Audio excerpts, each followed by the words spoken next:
Welcome to Ukrainapodden, a podcast from Nettavisen. My name is Jørn Sund-Henriksen. I'm the leader of the Norwegian Ukrainian Friendship Association. And as you see, Tormund is not here with us today. If you watch the podcast, you see that he has had a fantastic episode in Kyiv with Francis Farrell from the Kyiv Independent. So if you haven't watched that, do. They have a very good and deep analysis of the Battle of Pokrovsk. But I'm not alone in the studio. I have Bohdana Hrytsiv from People with Cardboards here. Welcome. Thank you. And Valeriia Radchenko, who is head of communications with the Anti-Corruption Action Center. Hi there. Welcome. Brilliant. You're here in Norway as part of a larger delegation that works with, basically it's civil society that works with anti-corruption. Yeah, correct. How is that work going? Well, we see that quite a lot of people, they know how the situation is in Ukraine, yet at the same time, they do not really know what Ukraine has been doing in terms of reforms.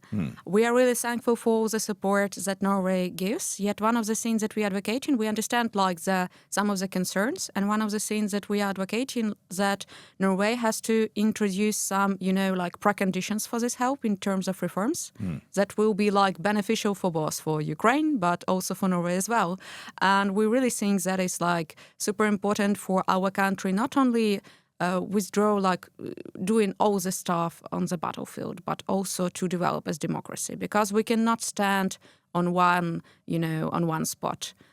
In terms of democracy development, you cannot just push a pause when you have battles, or otherwise you will be you will not succeed as a country. Your economy will stop. And of course, during the war, the worst thing that can happen is economy stopping. Yeah, because when our organization works for increased support for Ukraine, corruption is one of the main topics that come up. And so it's because people are afraid, well, if we introduce so much money into the Ukrainian economy and the Ukrainian procurement system, that might lead to production. But you're suggesting that if Norway sets preconditions, we can actually help fight corruption at the same time. Yeah, well, not only fight corruption, but ensure that in future, at least after the war is finished, Ukraine will have more economic prosperity. And this means quite a lot for Norwegian business to come and develop. And we are lucky actually to have quite many Norwegian businesses working in Ukraine as of now. And I understand, and we have heard it from many sources, that Norwegian weaponry companies are also arriving to Ukraine, which is completely right way to do this. Because if some of the arms producers are not in Ukraine as of now, they are losing their competitiveness for at least next 10 years, even 20 years. Because why they're arriving here? Well, why they're arriving in Ukraine? Because this is the only place where you can get the newest challenges, the newest technologies, and we actually develop in this sphere arms producing and technology development quite fast. Yeah, and also a very important part of this sort of anti-corruption infrastructure. We're going to talk more about sort of agencies that exist within government and the Ukrainian state. But the civil society, is sort of both the first line and the last line of defense against corruption. And we saw that this summer, Bohdana, because you are part of the protests that happened in July. Yes, that's correct. So in July, what brought myself and many others to the streets was the attack on the independence of the anti-corruption agencies like NABU, National Anti-Corruption Bureau of Ukraine, and the Specialized Anti-Corruption Prosecutor's Office, SAPO. So we saw it as an attack to our legacy, into the legacy of the revolution of dignity, and the attack on our democracy and our future. So there was a strong push from my generation to come and defend the institutions that we are very looking forward to in terms of his work. Yeah, and it's very good to have you guys in the studio here, because when that happened in July, we got so many questions from our listeners about what's happening in Ukraine now and what does this mean? Is this a sign of government overreach or a bad trend and stuff? But I also think it's very interesting because you said your generation and you went out to defend the Revolution of Dignity. But during the Revolution of Dignity, you were so young, you weren't politically active. That's true. So why was this important for you and your generation? Right.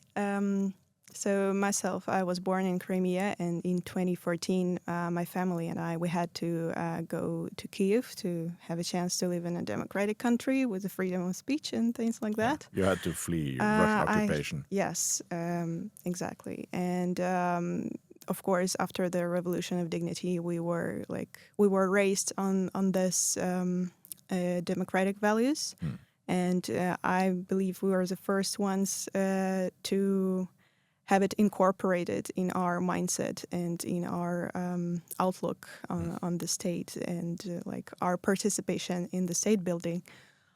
So I was too young to vote back then, but now it doesn't stop me or my peers to show our position and in a non-violent and democratic way.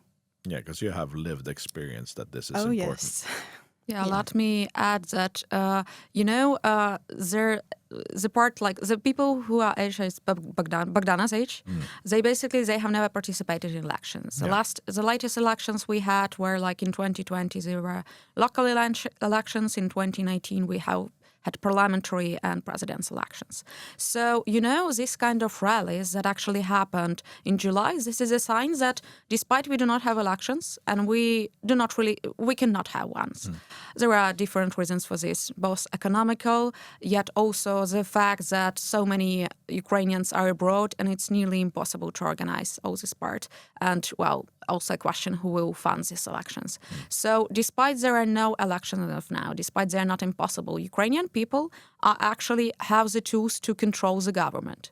And in any kind of country, and I think Norway is also has this kind of tools. In any kind of country where people are in power for a long time, they may abuse power, try to abuse the power. That's why you have elections every 4 years. We cannot have them, yet we have other tools to control. And also, as a participant of the Revolution of Dignity, I understand that that's why you actually and all of us, the democratic countries, are supporting Ukraine. Because you can see any kind of protest in Belarus, in Russia, and so on, yet they are not successful. Yet we in Ukraine, when we have protests, we are going to the end.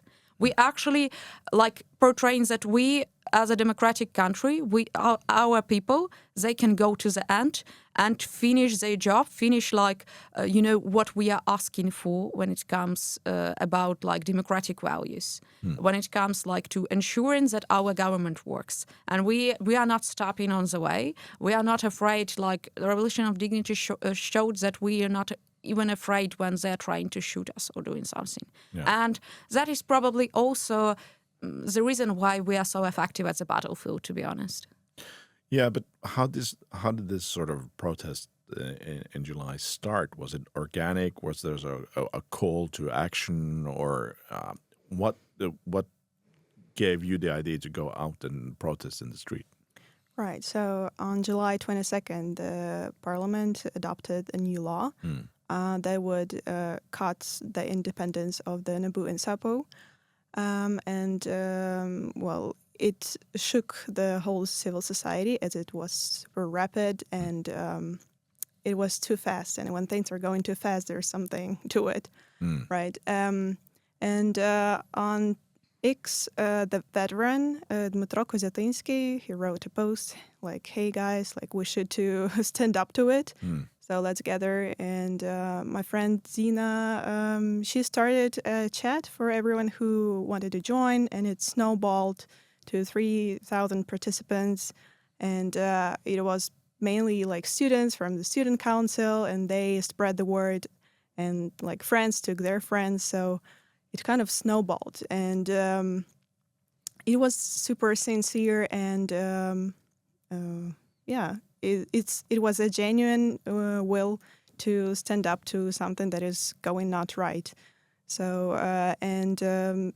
in Kyiv, I believe there were 9,000 to 10,000 people joining the protests, and as well in the other cities of Ukraine. So the first few days of the protests, I was in Lviv, which also gathered a huge amount of people.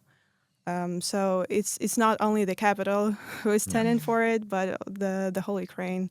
So that's how it started, basically. And then the government had to back down, and they proposed a new law.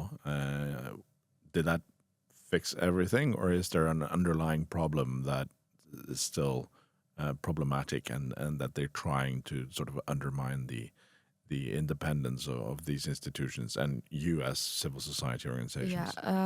Let me be honest. Why NABU and SAPO are attacked? They are attacked solely because they are effective. Yeah. They were attacked with this kind of law after they actually raised a suspicion to one of the Zelensky's friends, Chernyshov, this former minister of national unity of Ukraine. From the name of position, you understand that it was actually made up specifically for this person. Okay. And also they are coming after the other friend of Zelensky, who is called Timur Mindich. So, to be honest, attacks on this NABU, on National Anti-Corruption Bureau of Ukraine, they are not finished. No. Why they are not finished? Solely because they're effective. We as a civil society would have more questions if there would be no attacks, because that would mean that they are not working, right? Yeah. So you shall understand that actually, in all of this kind of circumstances, this is a good demand. Yet these attacks are not finished, and this kind of events, they also have started from the fact that some of their law enforcement authorities that are controlled by the government and the president's office, they went after a couple of detectives of NABU, and two of them are still, are still not in jail, but concentrated. One of them is Ruslan Mohamed Rasulov. So he is accused of trying to sell technical wheat to Russia, to Dagestan, solely because he's from Dagestan. Okay. His parents, his father, who is also concentrated, was born in Dagestan. Yet it is not true, and there are all of the signs show that it was not the fact. And that this kind of wheat, they were trying to sell it to Uzbekistan because they have a special program. So we are still following this closely, and we really eager to ensure that he is not, he is not illegally stated as guilty in this case. And you shall understand that from our point of view, you shall understand that Russia actually captures a lot of nations inside of it. This kind of people, this detective of NABU from Dagestan, his family actually escaped Russia for the same reasons as Bohdana left Crimea in 2014, because they wanted to live in democracy. Now they are trying their best to actually contribute to Ukrainian society. Yeah. And from my point of view, we actually have to, ensure that these people are well protected and actually have all the rights to do the best for our country. Yeah. So if everything is finished and we do not really, and the NABU and SAPO are not really attacked, no, that is not true. Yet you have civil society that is really controlling all these kind of situations. We are voicing it to the media, and we think that, well, this is how democracy works, right? Sometimes governments in any kind of countries do not do the right decisions, yet people have to have a word in all of these kind of circumstances. Yeah. And if you want to learn more about exactly what you mentioned about Dagestan and those nations under Russia, people should listen to our episode with the Post-Russia Free Nations Forum that visited us and talked about Dagestan and Bashkortostan and Ingushetia and a lot of other nations that are actually see themselves as under Russian occupation and part of a Russian empire that needs to be decolonized. So I today even wearing T-shirt, "Make Russia Small Again." Make Russia small again. Because picturing that that was a small Moscovia, and that the Russia itself, where they used to speak Russian, is quite small. And most of the parts of Russia, they used to have their own languages, used to have their own countries, and Russia just making everything to ensure that this kind of cultures and people are not exist anymore. Yeah. But if we sum up and look at corruption as a larger phenomenon, I've read articles about how Russia, both against Ukraine before the Revolution of Dignity, but also against other nations, use corruption as a tool of warfare. It's a sort of a strategic economic warfare because you not only you use corruption to make someone do what you want them to do, but you also reduce trust in the society and you make people trust the state less. So how was the sort of change from the Yanukovych era to the post-Maidan era? There must have been a very steep hill to climb, that all of that massive, also sort of state-sanctioned corruption. Well, yeah, we actually did tremendous job in this regard. I met some Norwegians that were visiting Ukraine like in 2014 or even earlier, and they're like still like assumes that we had the same level. To be honest, for the last 10 years, we had a huge progress. If you've been visiting Ukraine back then, I would really advise you to come here now and compare it, and I'm sure that you will be quite shocked of the changes. So first of all, in terms of anti-corruption solely, first thing that was done and why it is so easy, actually, unfortunately, for Russia to manipulate this kind of corruption scene, we are a really open country. So all the information from the registers was open. For instance, if you're an investigative journalist, you do not really have to do anything, to go anywhere to make your report or make your investigation. Because most of information you have at tip of your finger. You just go online and finding some, I don't know, like property of the member of parliament that they like building some big home. So you are making investigation and then it is actually going to the law enforcement. Because secondly, we developed a robust anti-corruption infrastructure.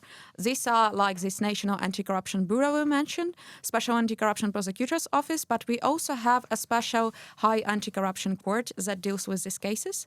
And also, I actually used to be a public official and leading communications for the National Anti-Corruption Prevention Agency.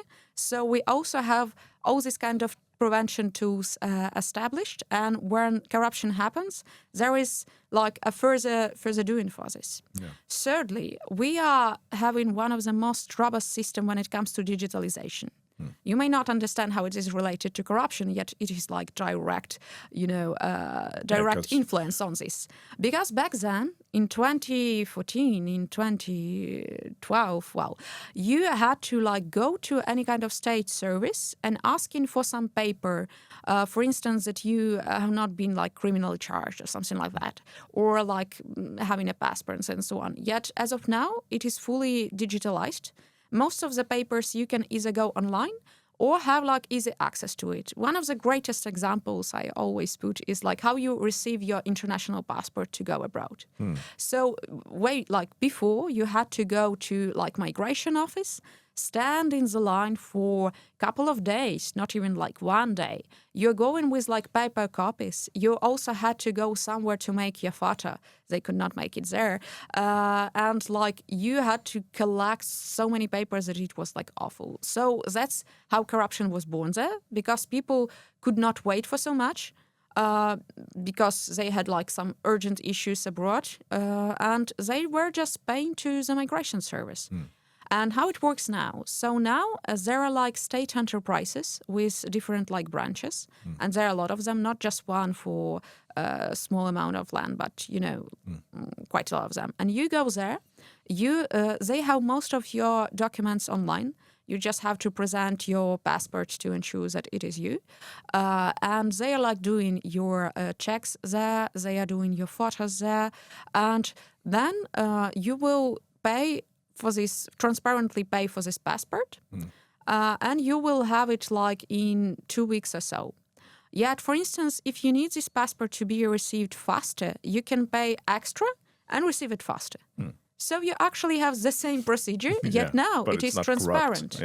Yeah, and these are like, I'd say, major changes. Yet one of the things that I want people to understand, and that is really related to corruption. Well, it's maybe a bad comparison, but let's compare it to like rape cases. Like way before in 50s, there were nearly zero reports on raping, right? Yet, do we assume really that there were no such cases? As of now, you understand that there are like quite a lot of such cases. Yet it is because people became much more, believing in law enforcement and understanding that they have to go to police if something like that happens. Yeah, it would help to go to the police. With corruption, it works like that as well.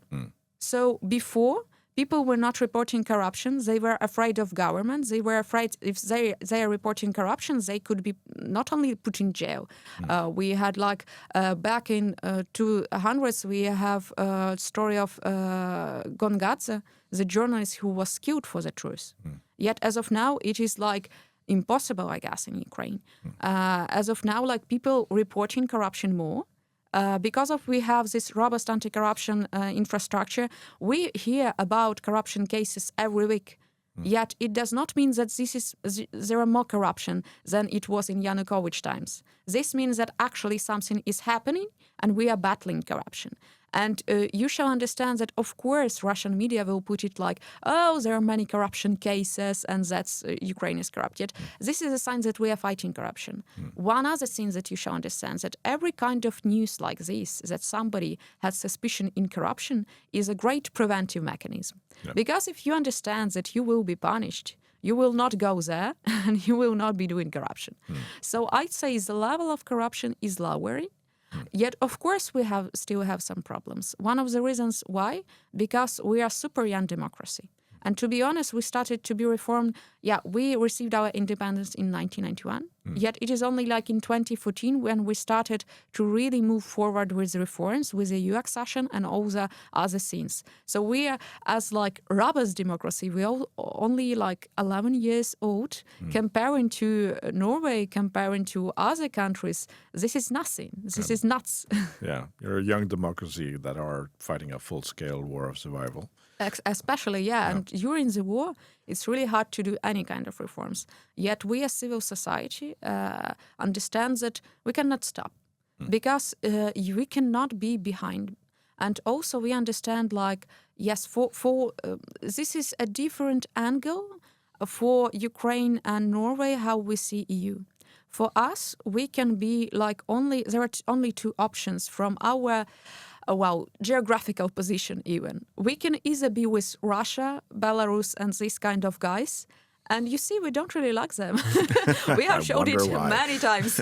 And we have been, during our history, we had been on this side quite a while. It has never ended up well for us. Many people killed, many people, were not, our country was not developing. They tried to kill our culture. Totally. They try to make us think that we shall underestimate ourselves, that we are fools and only the great Russian culture is a great thing, despite we have a robust culture, yet it is the other topic. Yet, and the other option, apart from being with Russia, is being with the EU family. Yeah. And that is a great protection, like being in NATO, despite, NATO becomes a little bit weaker because of US changing their minds, and being with EU is like the only way that we can normally protect ourselves. We cannot stand just being alone there. And Norway has a little bit other, geographical position, history, and economic, preconditions. So you luckily can do it by yourself as of now. Well, because you mentioned something that we've talked about earlier, which is sort of the transparency paradox that when you publish arrests and finding corruption, you sort of build under the narrative that there is a lot of corruption, and there is a lot of corruption. But as you say, arrests show that you're actually fighting corruption, and you have done well. You've increased a total of 10 points on the corruption perceptions index since 2014. But I found this information about the open data maturity. Yes. That's 97.1% score, and you're the third best in the world. Yeah. Explain that a little bit. Well, that is purely because of the digitalization. So together, this is one of the topics where civil society and government works as partners. As a normal civil society, we have like a love-hate relationship sometimes with the government, but that's how civil society works in any country, right? So there were quite a lot of tools built in Ukraine. One of the greatest examples, and that is really picturesque. So we have the register of assets of public officials. What does it mean? For instance, you have MP or a mayor or anybody. So you can go to this register and see how many houses or flats he has, how many like square meters in these houses, where they are located in terms of the city. Of course, there is no like exact address, but you can see what city is this. You can see how much they earned last year. You can see how many assets they have. They even have to declare like cash and all the other things. And you actually can see which kind of coins they have, if they have bitcoins. Okay. So everything all this information shall be in this declaration. It was introduced, this kind of system was introduced in 2015. And many unjust, public officials, they left their job solely for the fact that they had to show this kind of thing. So I guess it's a great example that with like openness to information, you can actually decrease corruption greatly. So the other things, one of the other open registers we had, I mentioned the register of property. So you can find if somebody, there are not only public officials that are involved in corruption. So if there are some like people who are involved there, but they are not like having this official status, you can find if they have unjust property as well. And that really boosts our capacities as investigative journalists as well. But there are like, to be honest, there are like numerous examples. And I guess the other great example is that as of now, we are preparing for the recovery of Ukraine because we believe in our victory. So that's why we have to prepare. So we ensure that these kind of processes are also as transparent as it can be. And now having like different portals that are showing off what is happening. And one of the great examples is that as of now, we have a system, Prozora. What is Prozora? It's like procurement system for all the government procurement. One of the problems that we faced during the war is that many things were built, like for instance, like EU donating money for rebuilding the school somewhere. Yet, and for instance, this school renovation costs 12 millions of hryvnias. Is it a big sum for the renovation of school or a small sum? You cannot really say it without knowing exact price of all their components in here. How much you paying for the windows? How much you paying for the concrete and so on? So in the beginning of war, well, in 2023, we advocated for the draft law.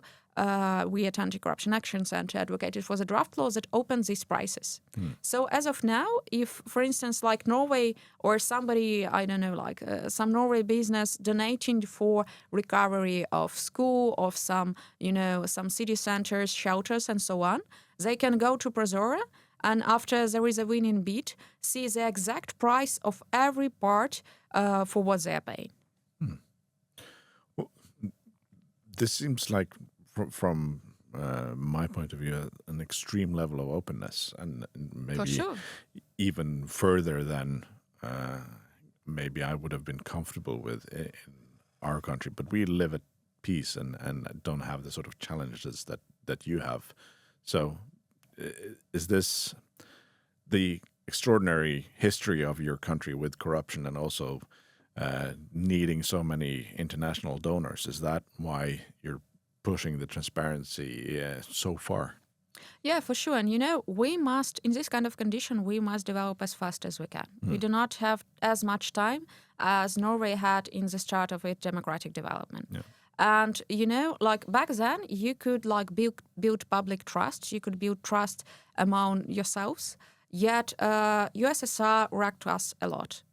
Of course, we have a problem with like trusting one to another, just because within the USSR, there were USSR as a country motivated people to not trust one another. We still have a problem with this. And the only thing to combat this kind of problem is to be as open as we can.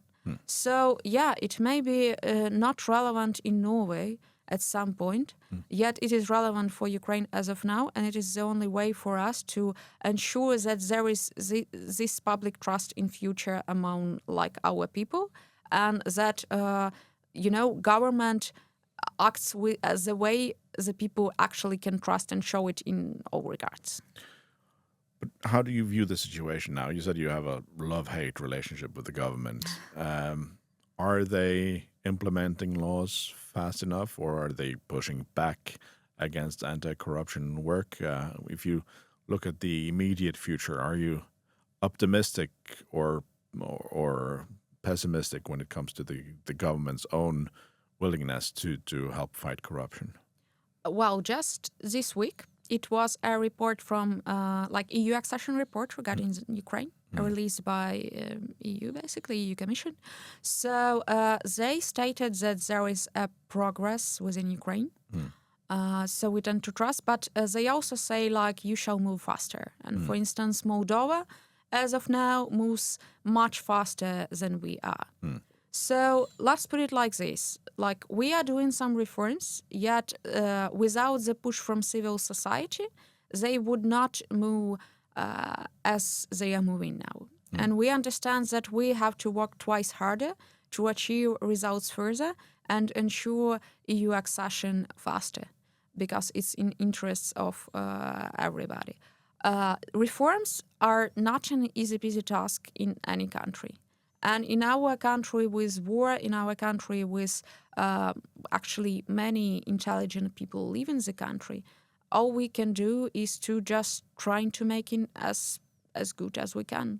So I say like we see when we can partner with state, we are always a good partner for them, and helping them with like drafting the laws, with ensuring like with implementing different kind of e-tools and so on. Yet they understand, that's why today we are like friends and we are helping them. If they are doing a false thing, we will react. Bohdana, are you ready to go into the streets again if necessary? Well, we talked about this in our meetings with the coordinators. For security reasons, we wouldn't. Okay. And we wish we could go back to our relatively peaceful life, right? But in this regard, we would try to use some different instruments, like, I don't know, some performances or, other informational campaigns that would also engage people. So, like, protest was the last drop when we took it, when we could no longer take it. So, and that's like an extreme way of standing up for something. Yeah, because the democracy should work, and you should get your demands through before you need to head to the streets. Exactly. Yeah. You shall also understand that as of now, it will be harder and harder there will be more and more security reasons in Ukraine, as during this year alone, Russia increases the number of shaheds they are sending to Ukraine like in four times. Yeah. So, like sometimes it's really hard to live in the conditions and making all the work in the conditions when you don't really have your light on, when you don't really have to, when you don't really have like, warmth in your house and so on. Yet we are actually trying to cope with this. And, it is also a part of digitalization. We digitalized the challenges we face because of Russia. For instance, on my phone, I have online, you can see there are hours where you don't have light at your house. Yeah. And you can see when you will have light in your house.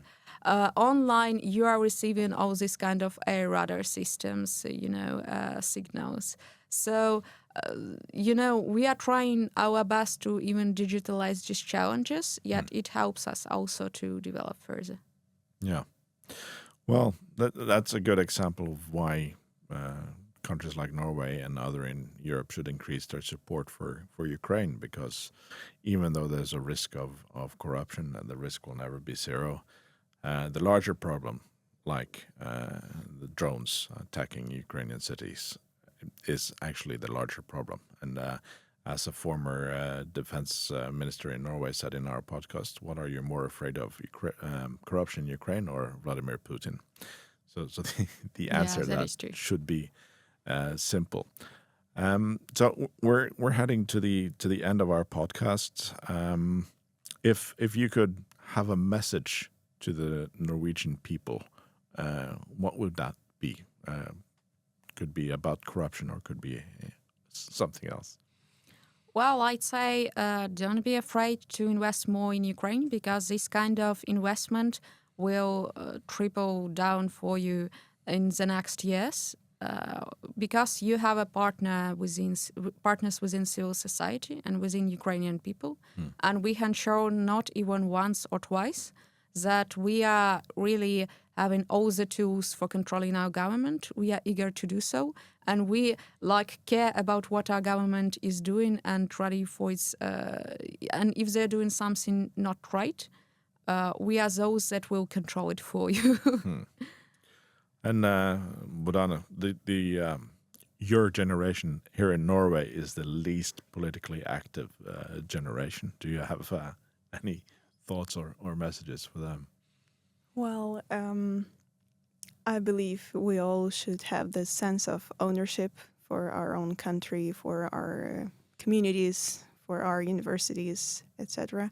Right? And from this sense of belonging, you can never stay aside when something is happening. And don't be afraid. Don't be afraid to stand up for when something is going wrong, or just team up and figure out the improvements. And it's just when you love something so much, you cannot be indifferent. So yeah, let's be brave and find the indifference inside ourselves first, and then it would lead to great changes in our little communities, in the bigger parts of society, in countries, in the world. Brilliant. Thank you so much. Thank you, Bohdana Hrytsiv and Valeriia Radchenko. Thank you for coming to Ukrainapodden.